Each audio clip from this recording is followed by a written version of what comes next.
Hello, welcome back to the Late Nights Double Feature Picture Show. Today I'd like to revisit the land of retro reviews. I did one a few weeks ago, and a subscriber commented on it and was talking about how much he enjoyed the retro review of Night of the Comet. And in an exchange back and forth, I asked if there was something else that he'd like to see in terms of a retro review. The film that he enjoyed my review of was Night of the Comet, and so he suggested for this one The Return of the Living Dead, which I planned on doing at some point in the future anyway, so I was more than happy to comply with that request.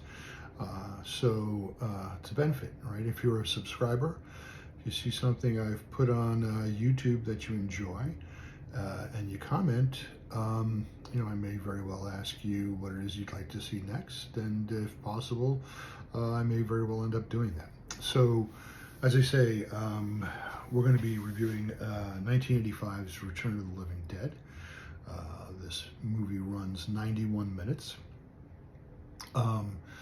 Had a budget of about $4 million and did box office of about between 14 and $15 million. So not a huge box office success, but as we all know, the film was made in a time when box office success wasn't the only measure, right? In those days, there was videotape, and then eventually Laserdisc and DVD and now Blu-ray and 4K. So the film has gone on, I think, to much more success than the original box office would have shown. 14 or $15 million, not a bad return on a $4 million investment, but I'm sure it's made much more than that over the years in terms of video rentals and purchases. Sorry about that, I have to have my coffee.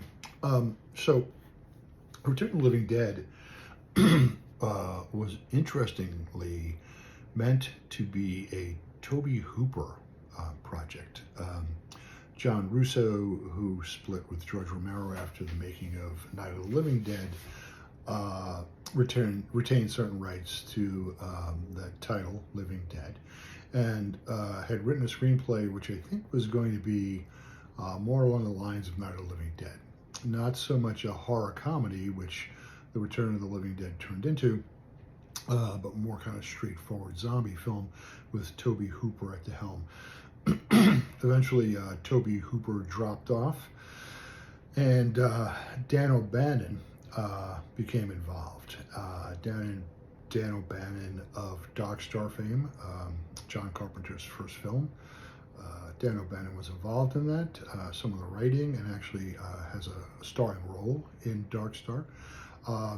But probably most famously, Dan O'Bannon wrote the screenplay for the original Alien, based on a story that he and Ronald Shusett wrote together. Dan O'Bannon wrote that screenplay, and of course, it doesn't get much bigger than Alien. The Return of the Living Dead was going to be Dan O'Bannon's directorial debut. He came on board to do the film with the understanding that he was going to rewrite the script. And in rewriting it, he turned it into much more of what it is today, the horror comedy. And while I say horror comedy, there's clearly very funny moments in the film, which we'll discuss, but ultimately the horror element is very much there. It doesn't get lost in the comedy. There's real horror elements in the film, including a lot of blood and gore, but with one main change to the zombies, right? Whereas in Romero's universe and in the original Night of the Living Dead, the reanimated zombies were looking to eat the flesh of the living. In this film, the newly returned dead are interested in a very specific body part, the human brain. As a matter of fact, there's quite a number of refrains in the movie of brains. As a matter of fact, I think there might even be one quote in the movie which is fresh brains. So anyway, a change from the original. So let's talk a little bit about the film. At the very start of the movie, we get some type on the screen, which basically suggests that what we're about to see is based on true events. It then cuts to an exterior shot of the UNITA medical supply company. And then quickly we're inside the supply company, where we meet Clu Gulager, who is the owner of the supply company, James Karen, who works there, and a brand new newbie employee who James Karen is training.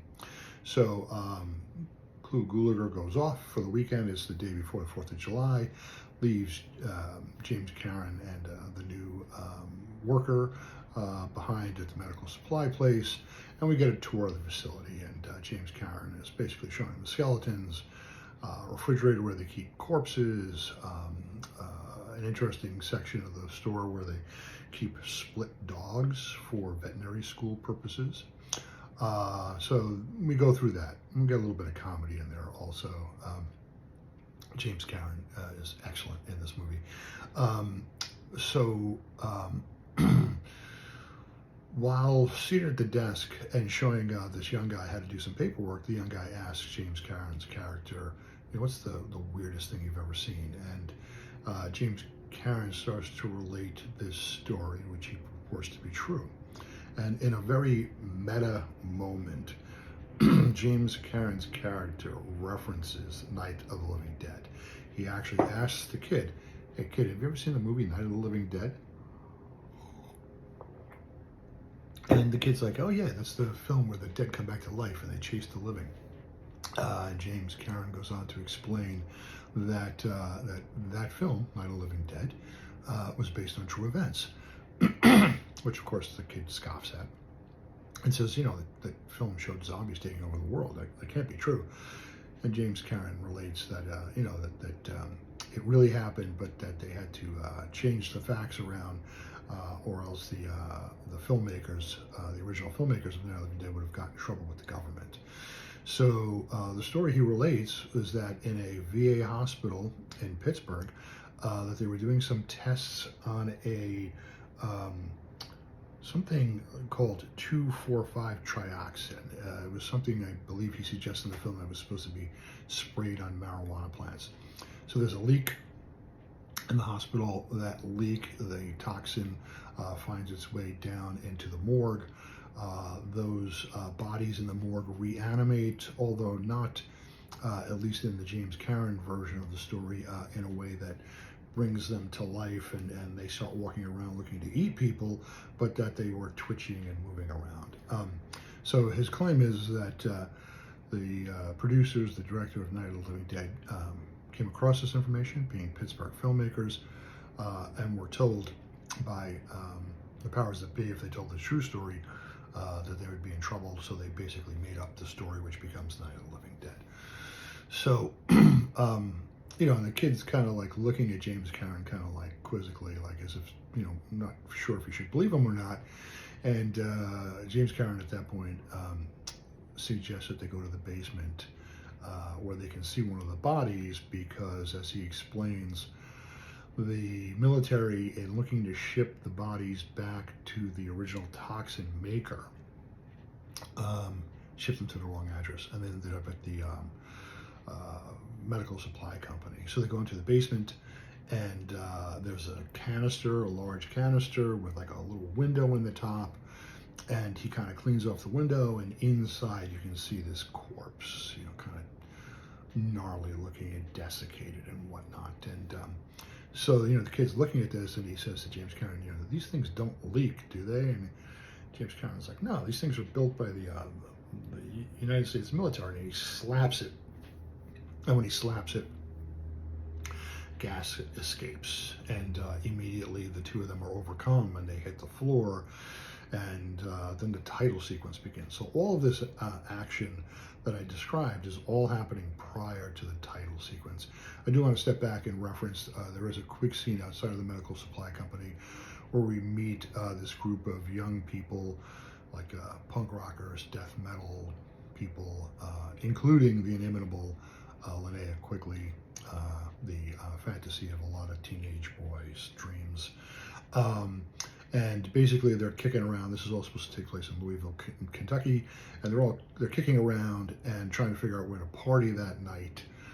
There's a very funny scene where they suggest if they go back to the park to party that the police will kill them, and one of the characters suggests that yeah, they'd prefer not to be dead, and Linnea Quigley's character says, "I like death," and it causes one of the nerdy guys to quip that he likes death too, and sex, and he's kind of proposing this to one of the girls.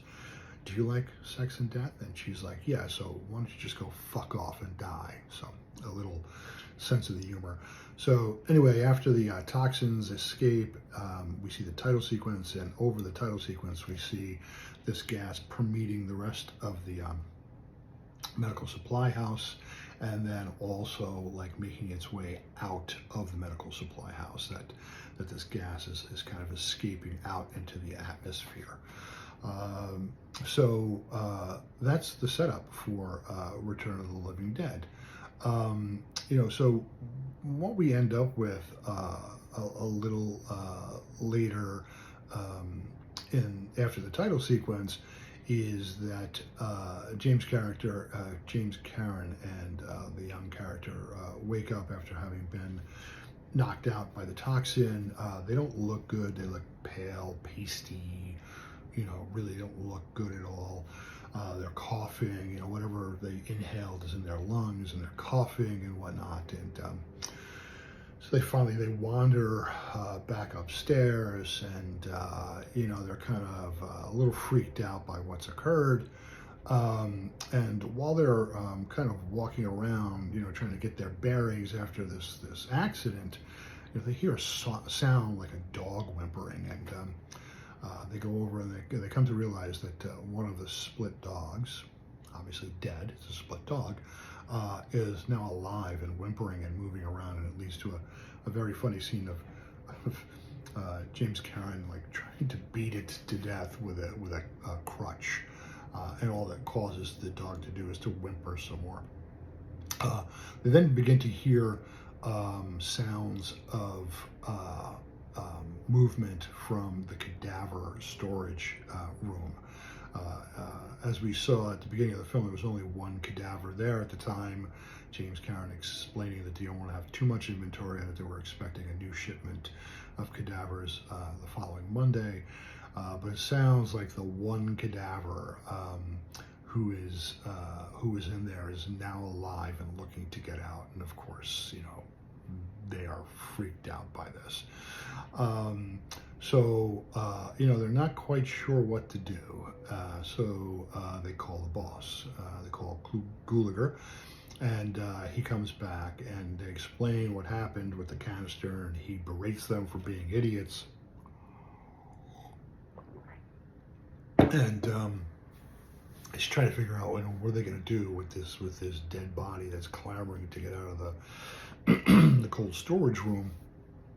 And during the course of that conversation, Clu Gulager asks James Karen's character, like, well, what did they do in this original movie with the dead who were reanimated? And James Karen's response is, well, you kill the brain. If you kill the brain, you kill the zombie. And this leads to one of the classic scenes in the film, in that they come up with the idea that they're going to open the door, let the zombie out.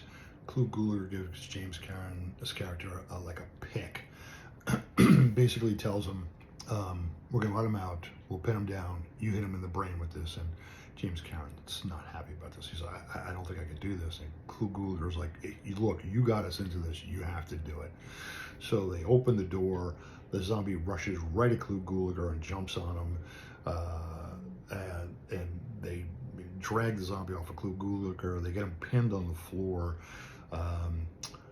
Clu Gulager goes over, grabs the pick, and basically like buries it in the zombie's head. Quite a scene, quite a sound effect of the pick hitting the head and into the brain. And ultimately, the zombie doesn't die. He's pinned to the floor with a pickaxe in his head, and he's screaming and squealing, but he's still very much animated. He's moving around.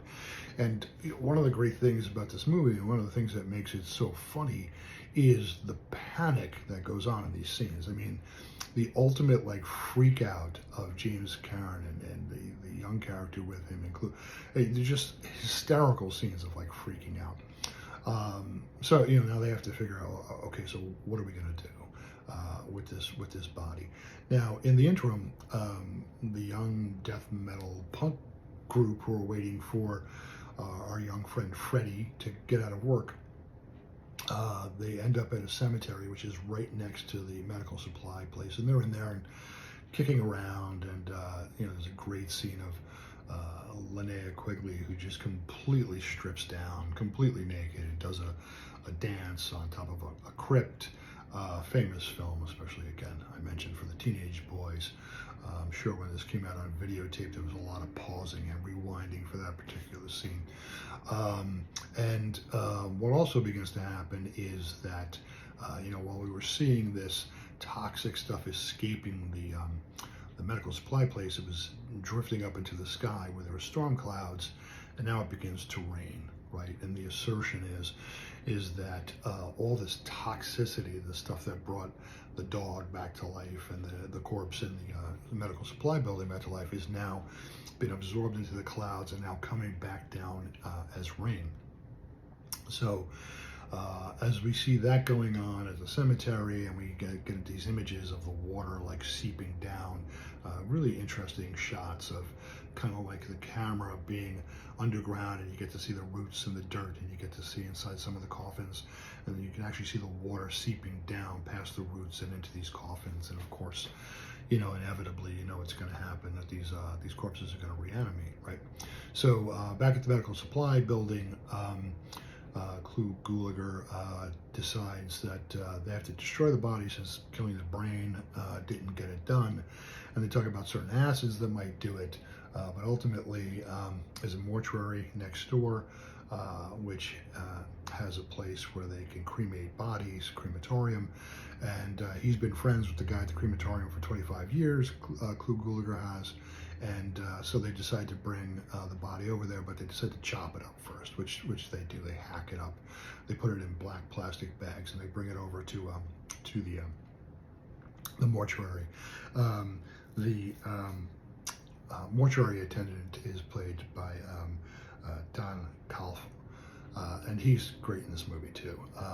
Very funny. So Clu Gulager goes over and tries to make up a story about why he wants to utilize the crematorium to get rid of the stuff. He basically tells his friend that they got a shipment of rabid weasels, and that he'd like to burn them. And of course, the mortuary character is like, that's cruel.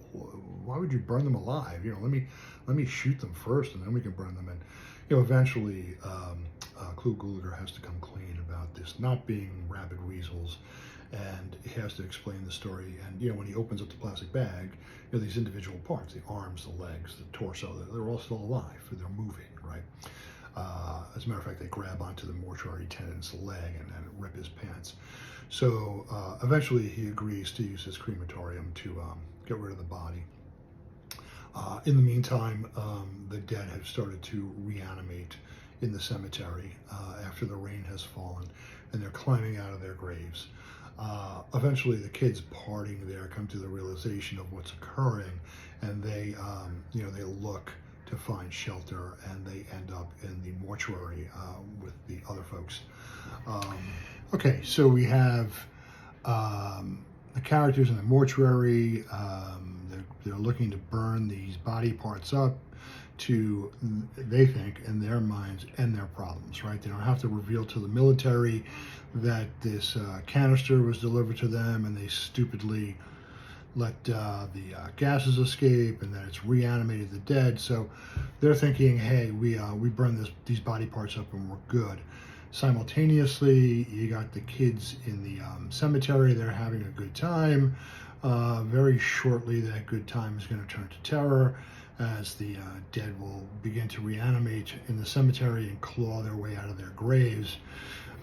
So, we will go from one cut up corpse in the mortuary to many, many brain-hungry zombies very soon.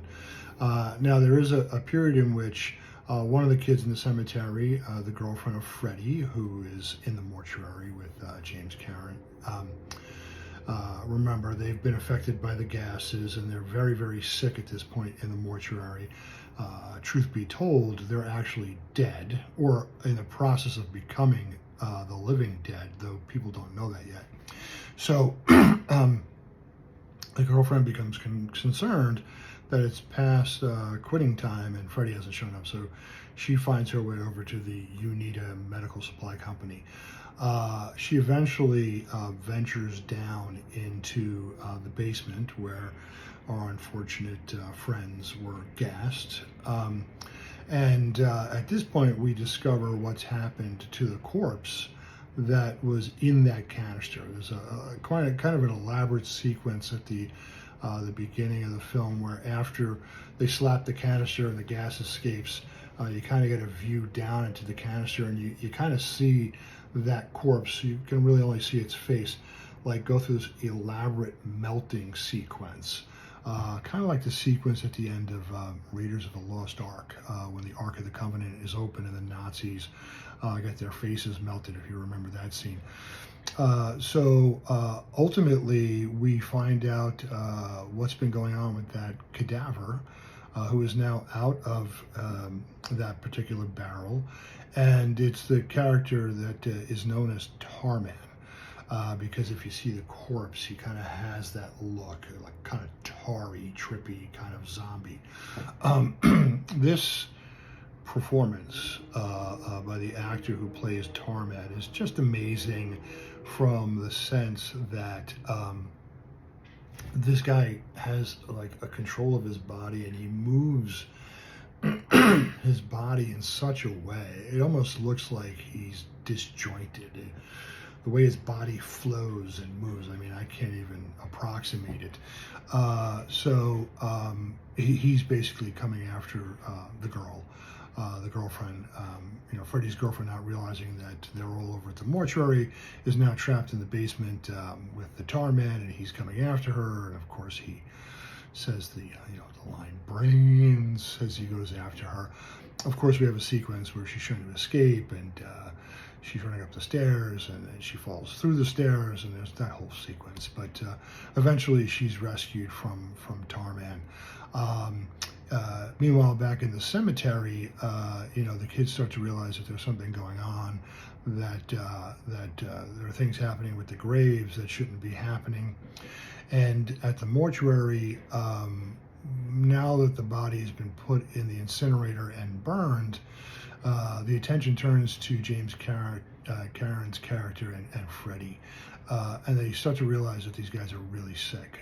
They're cold to the touch, they're clammy, they look pasty white, they just look terrible. So eventually paramedics are called. So coinciding with the paramedics coming on the way, the dead finally leave the graves. They're up and out. The kids have run for shelter at the mortuary. They're let in. The girlfriend and her rescuer are let into the mortuary. And now the dead are roaming freely outside the mortuary. And the paramedics arrive, and of course they have no idea what's going on. They pull up. It's a pouring rain, which is of course dropping this toxic chemical all over the place into the ground, which is what caused the dead to reanimate. And at one point, the driver of the ambulance flips on his headlights, and you just see a great scene like this, just from screen edge to screen edge and really deep. You just see this sea of zombies. His partner, who's at the back, looking to get the stretcher out, is attacked. And I forgot a sequence. It's actually a sequence in which the paramedics are in the mortuary, and they're examining James Cameron's character and Freddie's character, and they're perplexed by the fact that they're not showing any vital signs, no heartbeats, no respirations, no nothing.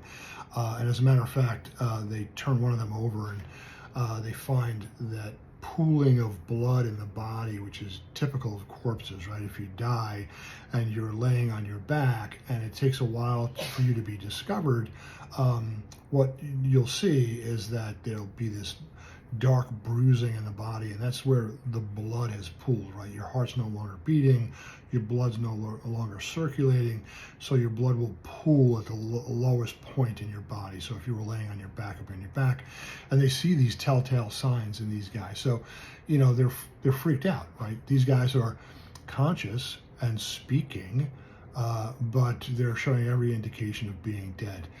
They then go out to the ambulance to retrieve some additional equipment, which is when they're attacked by the zombies.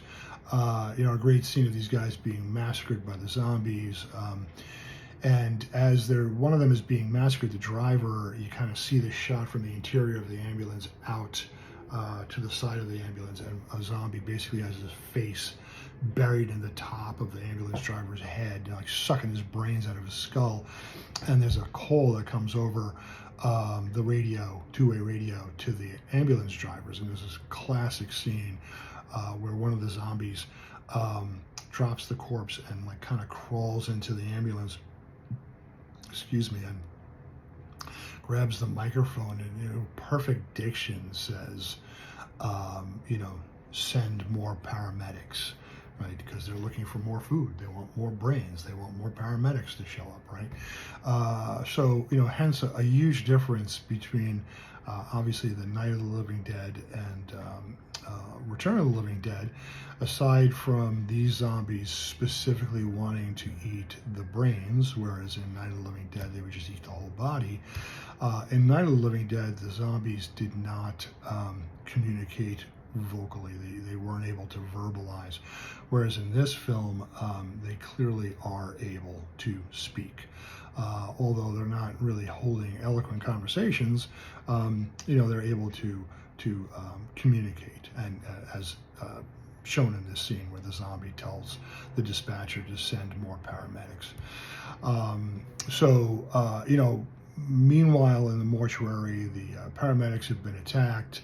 The mortuary is now under siege. There are just zombies, wall-to-wall zombies everywhere, trying to get in, and they do a bit of what they did in the Night of the Living Dead. They're attempting to board up the mortuary to the best of their ability. There's a sequence in which one of the zombies, who's really far gone, it's like almost skeletal. It's a woman with like some parchment like skin still on her, but almost skeletal. It's actually not an actress. It's like an effect, right? A practical effect. And there's this scene where her body is halfway through the window, and while the humans inside are attempting to keep the zombies out, they kind of just determine it's best to pull her in. And then seal up the window so that the rest of the zombies can't come in. And she kind of comes in, but like from the bottom of her spinal column to the top of her head is all that comes in. And there's this really great sequence of her being strapped to the mortuary table, and kind of being controlled animatronically, but being questioned by the humans, like she's laying on the gurney, and she's like moaning and just seeming to be in pain, and they ask her, what's going on with her, and she said, it's pain. It hurts to be dead, and the one thing that relieves that feeling of pain is eating brains. So it's not so much even a sustenance thing for these guys, right? It relieves the torment of their physically feeling themselves. I think that character actually says, the zombie character on the gurney actually says, "I can feel myself rot," which, if you really think about it, it's kind of horrifying, right? As bad as the zombies in Night of the Living Dead were, walking around mindlessly, attacking the living and, eating their flesh, these zombies are able to articulate that they're in pain. Um, so, at this point, all involved are aware of the fact that they're in deep trouble, right? There are zombies surrounding them. More reinforcements show up. Paramedics, police to the mortuary, suspecting something's gone wrong, and those reinforcements are decimated by the zombies. The zombies are having a brain picnic outside. The people trapped in the mortuary, one by one, they start to, as zombies find their way in, they start to die. Our two characters who started this whole process, James, Karen, and Freddie, the young character of Freddie, eventually cross over and now are looking to eat brains. There's a great scene where Freddie is in a chapel with his girlfriend in the mortuary, and basically is just like, "I just want, I can smell your brain." And he's like, he's lusting, whereas he used to lust after his girlfriend's body, now he's lusting after her brains, and he wants to eat her brains, which makes for an interesting scene. While all this is going on, right, the military, there are a couple of scenes in the film of the military who, for years since the initial events where these bodies were shipped to the wrong place, and they somehow were unable to figure out where these bodies were accidentally shipped to. So they've been on the lookout for these bodies for years, and having their antenna up in case something like what's occurring now in Louisville began to occur. So this all of a sudden is on their radar. They realize that they've finally discovered the final resting place, so to speak, of the bodies that were shipped accidentally. So they start formulating their own plan, right? They know that this will continue to spread if left unchecked. So they're trying to figure out how to contain what's going on in Louisville to just Louisville. So little by little, our survivors are eventually killed, eaten. Some of them take refuge in a attic space in the mortuary. The zombies are running rampant. And what we discover is that the military's final solution to try and keep this from spreading further is to literally drop an atomic weapon on Louisville, and ultimately that's the end of the film. You see a nuclear weapon detonated in Louisville, with the Army's hopes that this will contain the zombie outbreak. As I said back in the beginning, this was originally meant to be a vehicle for Tobe Hooper to make a film. It would have been really interesting to see what Tobe Hooper would have done with the material. It seems, from what I'm able to glean, that the nature of the film would have been much, much different than what we end up with here. This kind of like horror comedy, the zombies wanting brains specifically, the zombies being able to speak and communicate.